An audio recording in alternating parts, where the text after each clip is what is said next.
સોરઠ ધરા સોહામણી જ્યાં સંત થયા અનેક, એ સંતોમાં ભક્ત અનોખા નરસિંહ મહેતા એક, જે આવા કૃષ્ણ ભક્ત નરસૈયાની નગરી છે, જે શિવ શક્તિની નગરી છે, જે આસ્થા અને ઇતિહાસની સાક્ષી છે, તે નગરી છે જૂનાગઢ છે, જ્યાં ગુજરાતના પનોતા પુત્ર અને દેશના દીર્ઘદ્રષ્ટા માનનીય વડાપ્રધાન શ્રી નરેન્દ્રભાઈ મોદીનું વિશ્વવિદ્યાલય સ્થાપિત કરવાનું સ્વપ્ન થયું છે સાકારિત. તે સ્થળ એટલે જૂનાગઢ અને તે વિશ્વવિદ્યાલય એટલે ભક્ત કવિ નરસિંહ મહેતા યુનિવર્સિટી. સફળતાની સિદ્ધિઓ હાંસલ કરી છે.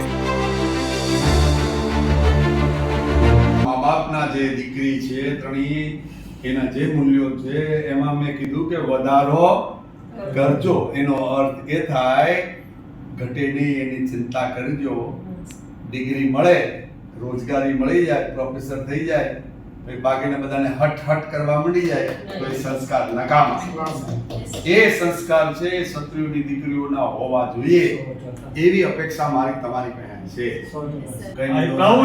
મારા સપનું હતું કે મારે પ્રતાપસિંહને મળવું છે.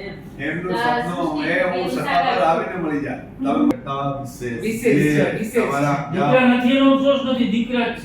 તમે શક્તિ સ્વરૂપ દીકરીઓ હતી. તો દીકરીઓએ કોઈ એવું કામ નહીં કરવું જોઈએ કે એના બાપના હૃદયને ઠેસ પહોંચે. મને ચિંતા છે આજની દીકરીઓની આ એક જ છે અને એ મને અંદરથી પૂરી ખાય છે. હું જ્યારે દીકરીઓ જોઉં ત્યારે એને આ સલાહ આપી રહી છું અને હું અને મારી પત્ની બે આ જ કામ કરીએ છીએ.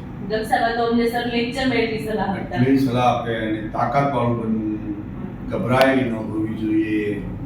એ અબળા તરીકે તેને લોકો જોઈએ એને જરાય ગમતું નથી. એ ગમે તે હોય મોટો વીસી તો કોઈને કહી દે ભાઈ તું તારી મર્યાદામાં જ રહે છે. બિલકુલ સર. એ હું એ કે અને એ કે છે સ્ત્રીઓ જે એ બહુ તાકાતવાળી સ્ત્રીઓ છે. એટલે એવા સ્ત્રીઓનું સન્માન સમાજે હંમેશા કરતો તો સમાજ છે એનું સશક્ત બને. નકર બહેનો વગરનો સમાજ સશક્ત નહીં બને. એટલે દીકરીઓની મારી સલાહ છે. Thank you sir. Thank you. નમસ્તે, હું સૃષ્ટિ જયેશભાઈ પરમાર. મારું પીએચડી આજે પૂર્ણ થયું છે. શિક્ષણ જગતની સર્વોચ્ચ ડિગ્રી જેને કહેવાય એ ડિગ્રી મને આજે પ્રાપ્ત થઈ છે. પણ એની સાથે જો હું આપને વાત કરું ગૌરવાન્વિત કે આજે વીસી સાહેબના હાથે મને નોટિફિકેશન અને પ્રોવિઝનલ ડિગ્રી મળ્યા, ત્યારે વીસી સાહેબે માત્ર ડિગ્રી જ જીવન છે એની સાથે ડિગ્રીની સાથે સંસ્કારો, મર્યાદા, ઇતિહાસના ઉદાહરણો આપીને સમજાવ્યા. આજે અમે પિતા સાથે ત્રણેય બહેનો, એક બેન પીએચડી થઈ ગયા છે, બીજા બેન હું આજે પીએચડી થઈ છું અને ત્રીજા બેન પીએચડી કરી રહ્યા છે. ત્રણેય સગી બહેનો જ્યારે પિતા સાથે મળ્યા ત્યારે સાહેબે, ડૉક્ટર પ્રતાપસિંહ ચૌહાણ સાહેબે કહ્યું કે ડિગ્રી જ જીવન નથી.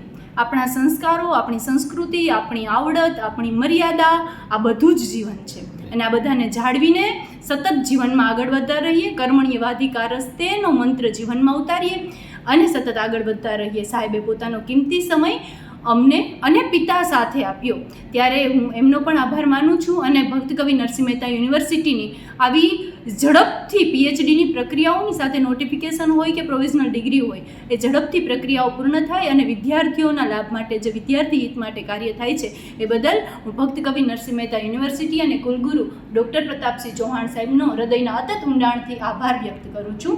અંતમાં એટલું જ કહીશ કે સાહેબે કીધું કે સ્ત્રી ક્યારેય અબળા હોય જ નહીં, તો હું કહીશ કે મેં સ્ત્રી हूँ, मैं कली हूँ, मैं नारी हूँ, मैं फुलवारी हूँ, मैं दर्शन हूँ, मैं दर्पण हूँ, मैं नाद हूँ, मैं गर्जन हूँ, मैं बेटी हूँ, मैं माता हूँ, मैं बलिदानों की गाता हूँ, मैं श्रीमद् भगवत गीता हूँ, मैं द्रौपदी हूँ, मैं सीता हूँ. इस कलयुग की दुनिया ने हमें कैसी नियति दिखलाई. सतयुग का राम हो या कलयुग का नर, खेला दोनों ने बेटी को खिलौना समझकर. जब चाहा तब अपनाया, जब चाहा तब छोड़ दिया जाता है. ये संसार में बेटियों को कितना सताता है. साहिबे કીધું કે અબળા નહીં, એવી સશક્ત દીકરીઓ બનજો કે જે સમાજમાં, જે વ્યક્તિ નિર્માણ કરે, જે રાષ્ટ્ર નિર્માણ કરે, જે સમાજનું નિર્માણ કરીએ. હળીમળીને આગળ વધશું, દેશને ઉપયોગી, સંસ્થાને ઉપયોગી કાર્ય કરશું. આભાર. બહુ સરસ.